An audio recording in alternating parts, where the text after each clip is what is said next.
What's up, fam? How we all doing today? I am Organic Sister, and this is Black Girl World.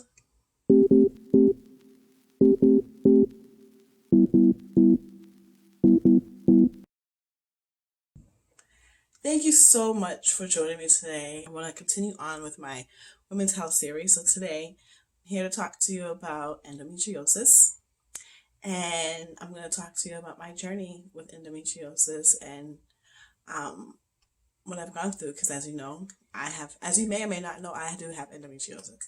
So let's just dive right in. So, what is endometriosis? What is that? So endometriosis basically is so if you remember in my video, the period video that I talked about like, having your period and like, happens in your body during the cycle. So what happens is that, I mentioned how the lining of your uterus gets thicker and thicker and thicker, and it responds to the hormones in your body, and it gets thicker. It fills with blood and fluids and tissue and all that stuff. And then when you do have your period, it sheds out, and that's your period. So what happens is endometriosis. So that lining of the uterus is called endometrium, and in endometriosis, that lining actually grows outside of your uterus. It also responds to the same hormonal changes. Excuse me. It also responds to the same hormonal changes of your period. You have your period, right? And the lining sheds out and comes out. When you have endometriosis, the tissue that's growing outside of your uterus, it doesn't have a place to go. It doesn't shed out. So it just kind of stays there, and it can turn into scar tissue, and it just kind of just is so painful. It can be so painful.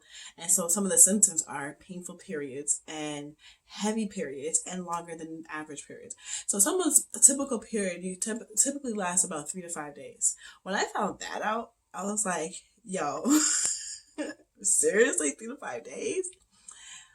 When you have endometriosis, it could last around 7 days, a full week, or even more than that. I can get my period for like 7 to 9 days, and the first 3 days are the worst. It's the most painful. It's the heaviest bleeding. Right around day 3, day 4 is when things start to like go to like whatever normal is. And the bleeding kind of calms down a bit, and the cramps calm down a bit. But the first 3 days is like it's unbearable. It's crazy. So what I do to cope with the pain is I'll use heating pads. Heating pads are like my best friend. A heating pad, because I get pain like on my abdominal area, and I get it like in my lower back, and I get them on my legs. Those are where the mostly I get it. But heating pad definitely does wonders. It works wonders. Some ginger tea helps. Some red raspberry leaf tea. That's also another big one, because that actually helps your uterus contract and get all the stuff out of the blood out. Um, Another thing that helps too is I just now started doing it really consistently. And I swear about this method. It's the yoni steaming. I might do a video on yoni steaming. If you guys are interested in that, let me know. Because I'm thinking about doing a video on yoni steaming. So yes, yoni steaming. Basically is when you put herbs into a pot, like almost like a tea, and you squat over it, and let the steam help you clean up things, whatever. There's so many benefits to it. Like I said, if you want me to go into detail with it and make a video about it, let me know, okay? But yeah, so I've been doing that. It's definitely helped a lot. Cause yeah. So how did I find out that I have endometriosis? This was a couple of years ago, maybe more than a couple of years ago, several years ago, back in 2011. Um, I noticed that my periods, I mean, I've always had heavy periods. I've always had crampy periods, painful periods, and I always thought it was normal. But then you talk to other people and realize, okay, maybe that's not normal. Okay, you kind of compare, how other people go through this. Oh, I don't have my period for like 3 days, and it feels great, and never feels great, but I don't get any cramps. I just get a little moody, and I don't have any pain, or I only get my period for like 3 days, and it's blah blah blah blah blah blah, and it's peaches and ice cream, and puppy dogs and cotton balls. I don't know. They make it sound like it's so pleasant, but it's really not. Yeah. So how did I know? How did I learn that I have endometriosis? Okay. Yes. So I went to the doctor because I started to notice that not only was my period and my bleeding was kind of like unusual, because it was heavy period, heavy bleeding, heavy and a lot of pain. and it lasted, a significant amount of time. And I also started noticing that I was spotting in between my periods, usually around like ovulation time. Like that was never normal for me. So I went to the doctor and I mentioned that, and they did an ultrasound and told me they found a cyst in my ovary. And when they first found that cyst, and that cyst is the endometrium, the tissue that's growing outside my ovary. So when they found that, they told me it was like, I think it was like 2.4 centimeters. And they're like, oh, for now we're just gonna keep an eye on it because it might be, it could be, it's benign, but it's just gonna keep an eye on it and see what happens. And then a couple months later, that same cyst grew from 2.8 centimeters to, no, sorry, 2.4 centimeters to 5.8. So it definitely more than doubled in size. And I was like, okay, I think this needs to go. So, and that's basically what they told me too, that they're going to have to surgically remove it. And then they talked to me about endometriosis. I remember freaking out. I was like, oh my God, I'm not going to be able to have any kids. That was the first thing I was thinking. Like, I was afraid that I wasn't going to be able to have any kids. I've always wanted to have kids. And well, as you know, I have 2 kids now, so that doesn't stop me from having kids. So that's wonderful, But anyway, so yeah, I ended up getting a liposcopy done. A liposcopy is any type of surgery that they use cameras. They make these tiny incisions in you. They put these small little cameras in you and do the surgery, based off the camera. So I did that, and that was an experience in of itself. Just because the doctor that was doing the operation, he up, he screwed up, and when so he made 3 incisions, right? 2. I can show you my scars if you're interested. If you're interested, if you're not, then just look away. Here's 1. And here's 2. And the 3rd one was in my belly button. See my stretch marks from my children? These are my battle wounds this is my proof that I gave life. I birthed life into this world right over here. And I wear these stretch marks with pride. So yes. But anyways, yeah, and also, so the other one was in my belly button. And my belly button has never been the same since after I had my babies. I used to be a full-blown innie. Now I'm like half in and half out. Whatever, that's beside the point. But yeah, so 2 over here, 1 inside here. So when he made the incision inside of my belly button, the doctor messed it up and he actually punctured one of the main blood vessels that I had in my stomach. And it caused all kinds of internal bleeding. And I almost died.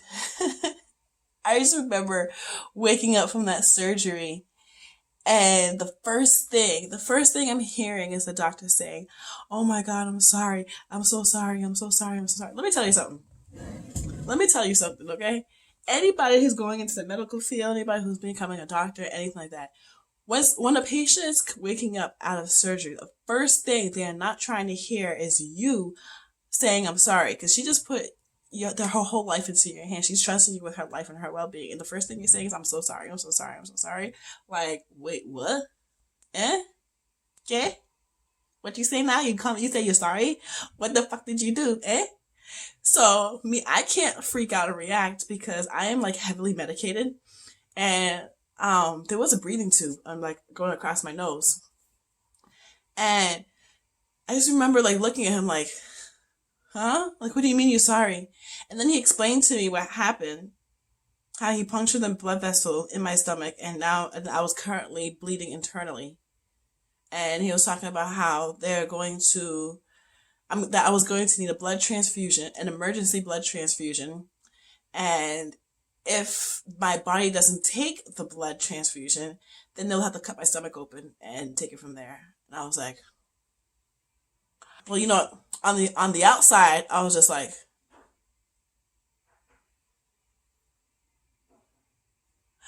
on the inside is like, what the fuck? What are you talking about? Did he just say that I'm bleeding internally? Isn't that how people die? People die from internal bleeding. Oh my God, I'm gonna die. This is how I'm gonna die. I'm gonna die. I'm gonna die. I'm going to die. This is how it is. I'm gonna die. I'm cold. I start feeling cold. You know how you watch in movies and somebody gets shot or stabbed and they're like, right before they die, they're like, I'm cold. That's how I started feeling. I'm cold. Oh my God, I'm cold. But this is all going on the inside because I'm so drugged up and so heavily medicated. All I can do is look at him like,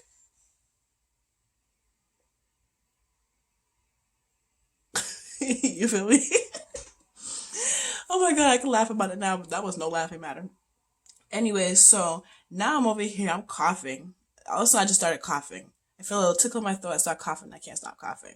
And now the nurses who were there, they're looking at me like, oh, why is she coughing? And I'm just like, on the outside, I'm just like, but on the inside, I'm like, what the fuck you mean, why is she coughing? You tell me why I'm coughing. What the hell? Y'all the ones who are supposed to be the experts, the professionals over here. They're looking at each other like, what's going on? Why is she coughing? I don't know why she coughing. What? The doctor's like, just give her some oxygen. So they put the little the mask over me, and then I blacked out. That was the last thing I remember. This mask going over my face like this, and then I blacked out.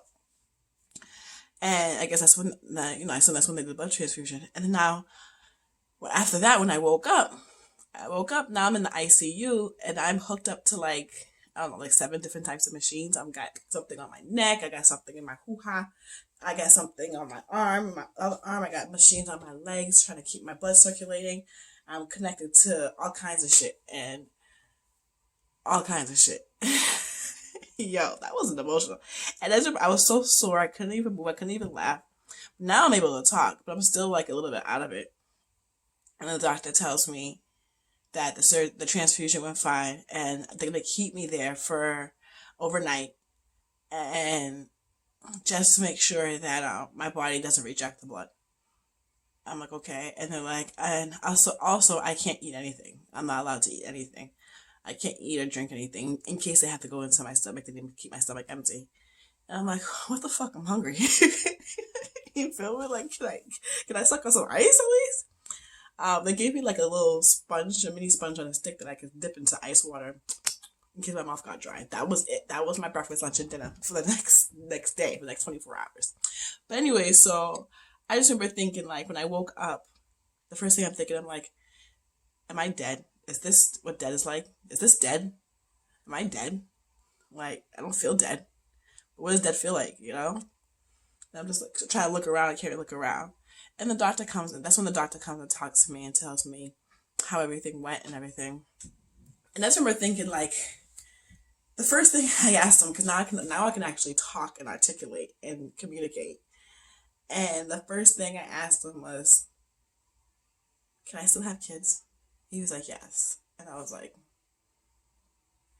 okay. I was just happy about that. I was like, all right, cool. Because if he tells me that he fucked up and I couldn't have kids, oh shit, doggy mushroom, I'd have been pissed. I would have been like, nah, dude, we fight it. we fight it. But anyways, yeah, so I found out that yes, I can have kids. So oh my god, I'm laughing now, but it's not funny. But anyways, yeah, so the blood transfusion went by fine. I didn't need to get cut open. My body accepted everything, and that was my experience with the liposcopy. And that shit, like, I never forgot that. December 27th, 2011. I really almost died, dude. I could have died. Internal bleeding is scary shit, and I wasn't in any pain because I was on medicated or whatever, but it's just scary just to think, like, damn, I really could have died. I really could have, like, fucking died. But it's whatever. It's whatever now. I'm happy. I'm not dead. I'm here. I'm here to tell my story. I can tell my story. So yeah, it is what it is. But anyways, so yeah, so that's how. So it's with the surgery how the doctors are able to officially diagnose you with endometriosis, and that's how I got my official diagnosis. And and when you're under the doctor's care, medical doctor's care, of course, they mean well and everything, but what are your options for treatment? Okay, my options were basically surgery, which I did, painkillers, which I did, and hormone therapy. They call it hormone therapy. It's basically birth control. And you're on some type of birth control. And the way that they give you the birth control is so that way it's supposed to regulate your period. And so it should regulate your period. And you're supposed to take it in a way where you don't get your period. And that way when if you don't have your period, you don't have the endometriosis symptoms. So here's my experience with all 3 of them. Well, I just finished telling you my experience with the liposcopy with the surgery. So that was kind of a nightmare. Okay. My experience with taking painkillers. Okay. So they give you, well, first of all, I found out that day when I was in the ICU that I'm allergic to any of the good stuff. Well, according to the doctors, I am allergic to all of the good medications. So that means like Percocets, Vicodins, any oxytocin, no, Oxycontin. I think they call it oxycodone. Oxycontin, I believe. Any kind of those medications, they make me itch like crazy. Like I break out and they make me itch, especially all over my back, my body, everywhere. It feels like I need to like take off the skin and just like itch like a freaking fiend. Like yeah, it's like that. It's really bad. It ain't cute. It ain't cute at all. But my experience now with the birth control kind of sucked. And when I say kind of, I mean very. It very much sucked. Um, I say this because, okay, so they give you the birth control, and I was on the pill, and I'm supposed to take it continuously, which means that, okay, so normally when you take the pill, like the typical type of pill, the progesterone, it was the estrogen one. Um, you're supposed to take it for 3 weeks straight, and then there's a week where that you're supposed to skip, or you take the placebo pills, the sugar pills, whatever, but you're not on the hormones for that week, and that's the week that you would normally have your period. So the way I was taking it is that I would take the 3 weeks, skip the week of the placebo, and just go straight to the next one. So I was taking continuous, straight shot of hormones. And there's different types of pills too, because I know I used to be on all kinds of them, but there's one that you get like a certain dose of hormones the first week, then you get more hormones the second week, then you get more, it fluctuates. No, I was getting a straight steady dose of hormones from week 1, week 2, week 3, back to week 1, week 2, week 3, week 2. There was no week 4, so it was 1, 2, 3, 1, 2, 3, 1, 2, 3, and that's how I was taking them. Now, with that, they always tell you that, when you start any kind of hormone therapy, it takes a couple of months for your body to adjust. Okay, I'll give it that. It took a couple of months for my body to adjust. Tell me why. The first time I was taking it, I got my period, right? And guess how long my mother effing period lasted? 44 days. You heard me. 44 days. That's like a whole month and a half. 44 days I was bleeding out of my vagina. What kind of ish is that? So I go to the doctor and I'm like, yo, what's really good? I thought I'm not supposed to be on my period at all, but here I am having my period for 44 days. And let me tell you something. Before I was on these birth control pills, I never had any issues with the regularity of my period. My period always came on time every time. Never had any issues with that. You see, the only time my period didn't come on time was either when I was on the pill or when I was pregnant. But other than that, even like stress couldn't keep my period away. And trust me, I've been stressed. Even stress can't keep my period away. So, but anyway, so yeah, I was bleeding for 44 days straight. I went to the doctor. I'm like, yo, this ain't normal. So they're like, oh, well then when that happens, just skip the pill for a couple of days, have your period, and then go right back on it. I'm like, that was all I had to do. That's all I could have done that 40 days ago. That's all I had to do. I could have done that 44 days ago. So that, oh my goodness, that scared the crap out of me. The people upstairs, I don't know what the fuck they're doing, but maybe they dropped something or something. I don't know. Anyways, yeah, I could have done that a grip ago. So basically that's what was happening though. Like if I was to like be late on a pill or miss a pill, I start spotting.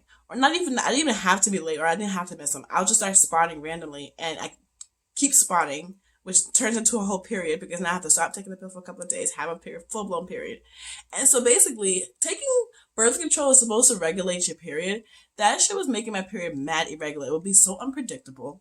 And then it'll come for a couple of days, okay, and then now I can take the pill, blah, blah, blah, blah. It was still painful when I had it. It was a pain in the butt. So I'm just like, no. And then sometimes the cramps are really, really bad. Like, for the first year after my period, for the first year after my surgery, I had to go to the emergency room every single time my period came, which was every month. I went to the emergency room 12 times in a year. Once a freaking month. I went to different emergency rooms and they all tell me the same thing. Oh, it's just endometriosis acting up. Blah, blah. Yes, I know I'm here because I'm endometriosis. Then they'll give me some crazy painkiller that, oh, what are you allergic to? All the good stuff. Okay, take some ibuprofen, laughs in my face. Okay, ibuprofen doesn't do shit. Okay. what's the other one? Naproxen was, I was taking naproxen and tramadol. Tramadol ended up making its way to the allergic list. 'Cause I don't know. I guess like after taking them a couple of times, I started building like an intolerance to it or something. I don't know. But anyway, so I can't take. I mean, ibuprofen is.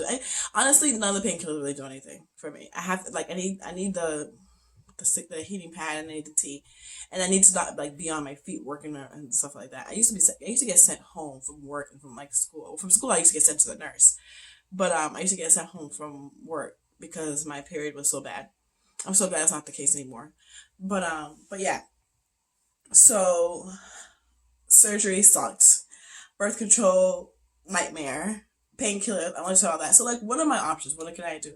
So I decided I'm gonna try and find a way to treat this shit naturally. And I went online, and I was doing so much research. I did a lot of research. I found out you can do massages and things like rosemary and lavender oil definitely helps. You do massages around the time I think of your ovulation, and then you don't do it for all your bleeding. But you gotta do it like leading up to a certain massage, whatever. That actually did help a little bit.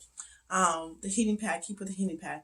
The yoni, I feel like the yoni steaming was a game changer for me. It really was. It was a game changer for me, and I'm really really happy that I found out about yoni steaming. Yes, I do plan on doing a video on that.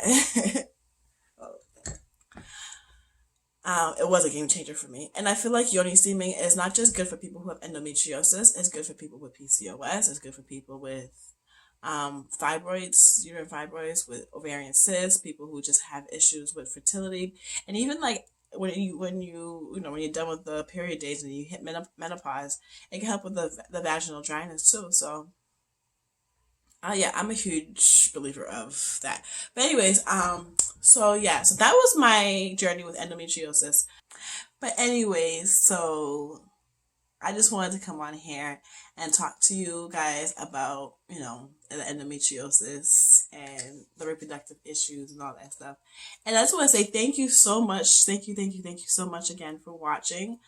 If you haven't already, don't forget to hit that little subscribe button, please. That helps me out so much. Give me a thumbs up so that way YouTube knows that you like this video and you like things like this, and it keeps my content relevant. Share with a friend. I'm sure even you may not even know it, but you may have a friend. If it's not you yourself with endometriosis, I'm probably sure that somebody either in your family or in your circle probably has it. Not just in any one of these reproductive issues, or just anyone with a vagina, because this is all useful information for people with vaginas as well. You feel me?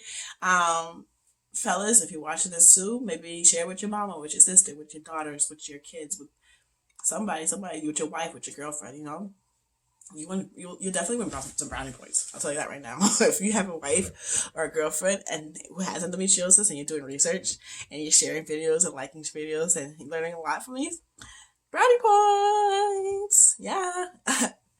But anyways, so thank you so much for watching. I'll see you in the next video.